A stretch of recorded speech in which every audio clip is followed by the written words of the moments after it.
Welcome back, guys, to my tutorial. Today we're going to keep doing our modeling, and today we're going to talk about edges. So yeah, let's again create some box with uh, dimensions of 50, 50, 50, 50, 50, 50, and instead of leaving just like this, let's increase the amount of segments to for example, 3, 3, and 3. Okay, so we have our box. Let's go to Selection Tool and convert our primitive to editable poly. Okay, let's go to Edge, and as you can see, we have a lot of edges. We have 108 edges. What we can do with them? So basic work with the edges is basically movement and chamfering them. Let me show what I mean. So if we select this one, this edge, we can move it in all directions we want. We can also rotate this one, and you can see all connected edges. They change in their position. We can rotate and we can scale. All basic transformations we can do. But in case if you have a like complicated object with a lot of edges, the main work going to be with selecting them. So we can go on Selection Tool and pressing Control, select a couple of them, and it works. But let's say we want to select all the edges on that loop. So it's a couple ways. If we select one and we go here into our section called Selection and we press this button, Loop, we will see it will connect whole loop all around that object. If you want, we can transform to vertices, but that's not the point. Let's go back to our loop. So as you can see, it's all selected. You can do same, but just by doing double click on the edge, it will do same. It will select whole loop. Doesn't matter what direction. If we double click here, it will select all loop from this point to this point, because right here it's not so obvious which way it's supposed to go, this way or that way, so it's going to stop here. Okay, let's do again, and we can move all that loop using the move tool on the side. We can use this one, move on the side. Let's say you want to select all edges not in the loop but like in a ring. So we have also same button. Let's select one, press ring, and we have it. Same one you can do with selecting one, pressing shift, and selecting another one. And as you can see, they also all selected. Okay, what next? Let's chamfer some of them. Let's select whole. For a begin, let's do with one. So we have this edge, and we can do chamfer. What it's going to do? It just chamfer our edge by creating additional points, additional vertices, and additional edges. So again, here we have amount, we have amount of additional edges. So if we choose 2, you can see it's creating 2 more. I mean, it's going to be more of them, and more and more and more.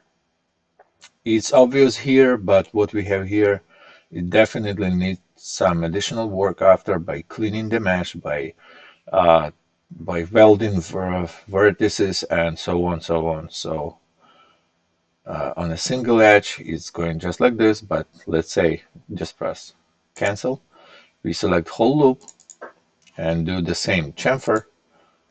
You can see what we have. Nice, that's what we were expecting, and that's what we need.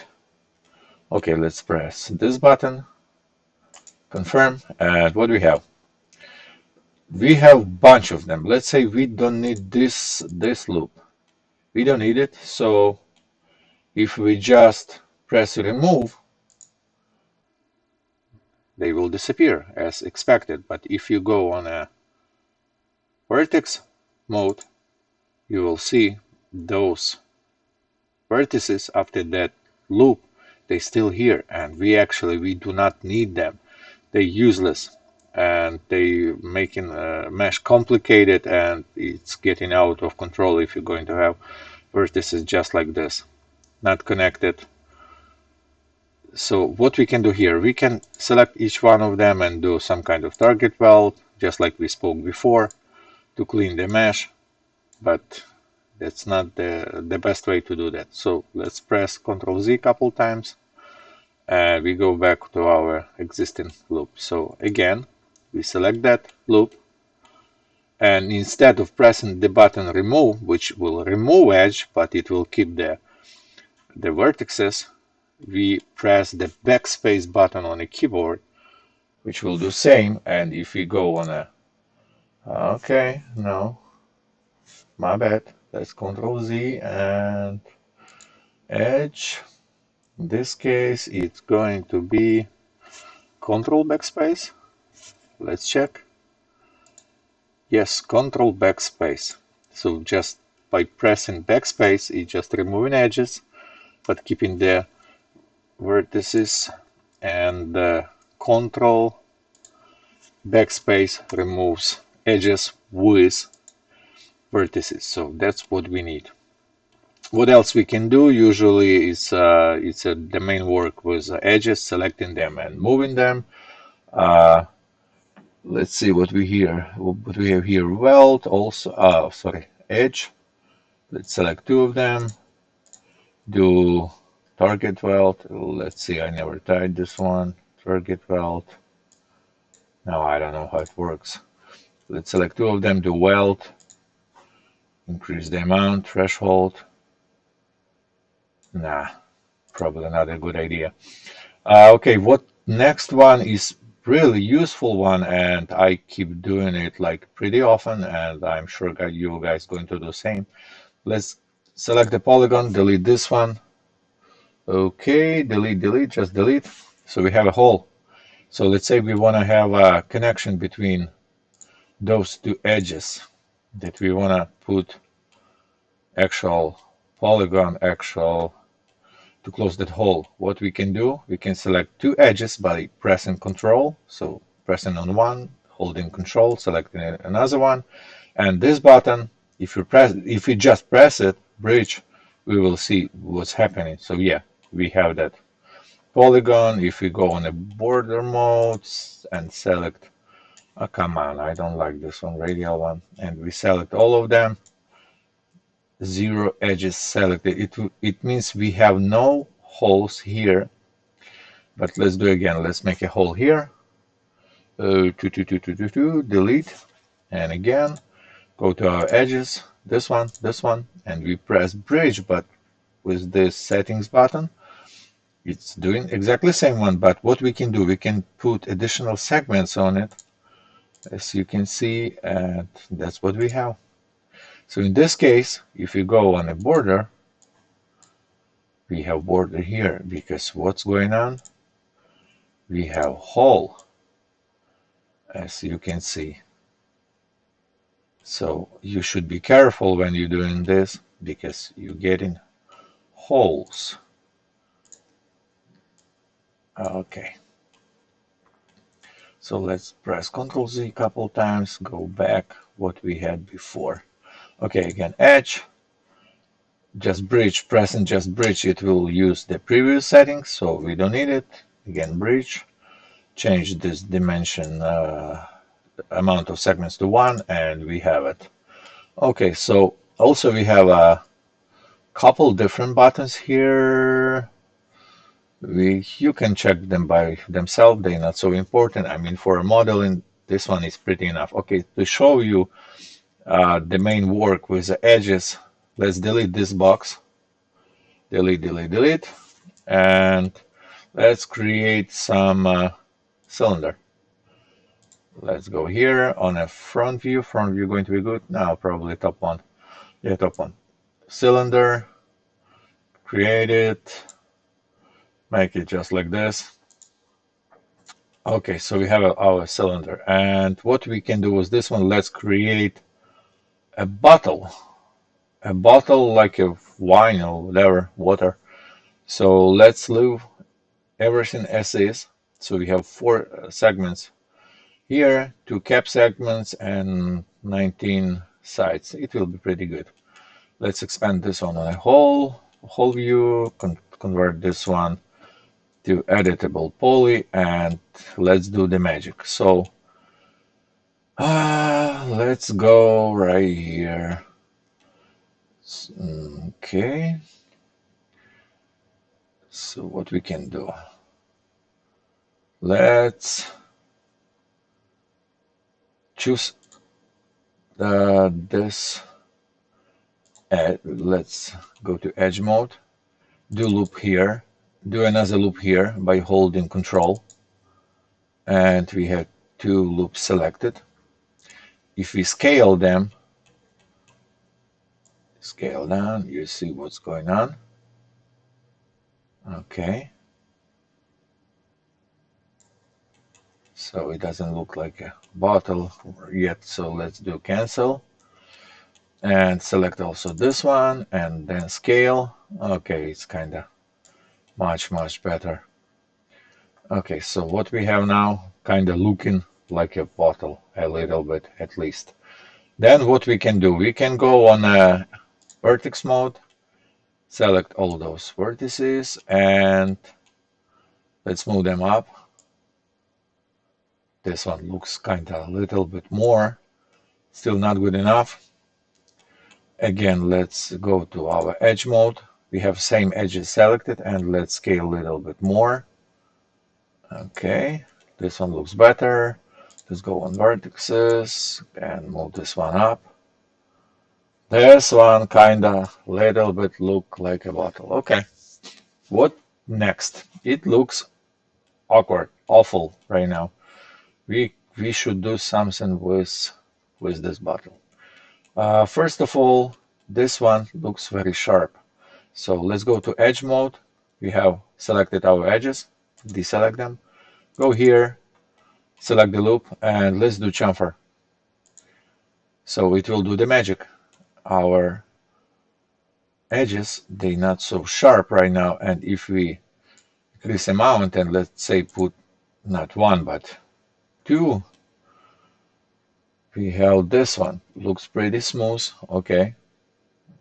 So, okay, we're going to use this one. Let's do same here and pressing Control here and again chamfer. Looks way better. Again, okay, let's take a look. Maybe we can move a little bit more those. Okay, still kinda not good. Okay, next one, let's select all of those vertices, scale them a little bit in that plane, and maybe it's kind of better. Okay, so another one. Looks pretty okay. What we can do next? Another small magic. We select. Let's move this. Let's get rid of this grid by pressing G. Select this loop. Okay, edge, loop. So first, let's scale it to move it closer to our edge. Okay, just like this one. And let's convert to vertex. And if we move up and down right now, we move in vertices, but we can see this one in the middle still stays on the previous position. So let's Control Z, and pressing Control, we select also this one, and then yes, it looks way better. So let's do another edge loop here. Let's do another chamfer. Looks smoother. Looks okay. Not perfect one, but at least kind of close to what we need. And same one here. Oops. So I lost my object. What I can do, I just press Z and it brings me up my selection. So if I deselect any edge, press Z again, I have my whole object in a focus. Okay, let's select again. Let's go to our material editor, assign this material to the object and choose the black color. We will have much better view what we have. Okay, right here we can do same. Let's go to edge mode, select this one, the loop, scale a little bit, and what? Let's do again chamfer. And since that amount was too big, it goes from the edge to edge, but we can decrease this one, and this one is going to be good enough. Again, we don't need outer loop, just the inner loop. So okay, so in case if you cannot see this, you just press F3 and you go again in the mode when you can see something. Let's do the loop. Yeah, it's the loop we need. F3 again. Let's go to vertices mode, select also this one in the middle, go to move tool and move it a little bit down. Not maybe a little bit, but maybe it's okay. So right now it doesn't look so good, at least okay. So let's go again to our edge. Let's select this one, maybe also. Now this one we're not going to touch to do not avoid the straightness. Okay, so this one, chamfer. Again, we have better view. We can select this one, do again some chamfer, maybe with a smaller amount, and not of 2 but 1. Okay, good. So we have something looking like a bottle. Okay, so what we can do next, let me show you when we can use a very useful feature. If we select, we need to select all those edges right here. We can do just selection like this, or we can press the shift by selecting next one, and we're going to have same selection. Right here we have the button called connect. If we press it just once, we have one loop of edges that connecting those previous edges right in the middle of the selection. If we press Ctrl Z and choose that options, we can see we can change not one but a couple of them, couple loops. So let's do just one for the beginning. And again, if we move up and down, we're changing position of that loop. Okay, let's put somewhere here. Next one, what we can do, again choosing the ring of loops. Let's convert them into polygons, and in the polygons we can extrude them, and let's see what's happening. Those polygons, they extruding in one direction, but we don't need this one. It said group, extrude polygons into group. We don't need group, we need by let's see what's happening with that by polygon. Then when each polygon extruding from its previous position, but if we choose by local normals, we haven't basically what we need, but not so dramatic. Let's increase this one like this. Looks way better. Okay, and this one is looks sharp. We don't need so much sharpness here, so with a scale tool we can scale it a little bit down. Still, it's too sharp, and again we're going to edge. We can select this loop, this one, and this one, and we do chamfer, maybe a little bit with bigger amount, and yeah, it looks good. Just let's use this one. It's not a perfect bottle, but at least it it's kind of look like a bottle. Let's select this one so it will stay in the focus. Yeah, so all work was made basically by playing with edge loops and moving them and chamfering them and so on, so on. So again, let's say this one edge we don't need it. So we go to edge mode, we do loop mode, and by holding control and backspace, we're going to remove this one. So I would say it's the basic techniques with edges, just to chamfering them and selection and moving, scaling, and so on, so on, and on. Okay, guys, thank you for watching this video. In the next video, we're going to talk about polygons, and after the polygons, we will start actual modeling of our 16th or 17th century canon, and it will be way more interesting. I hope so. Thank you. Bye.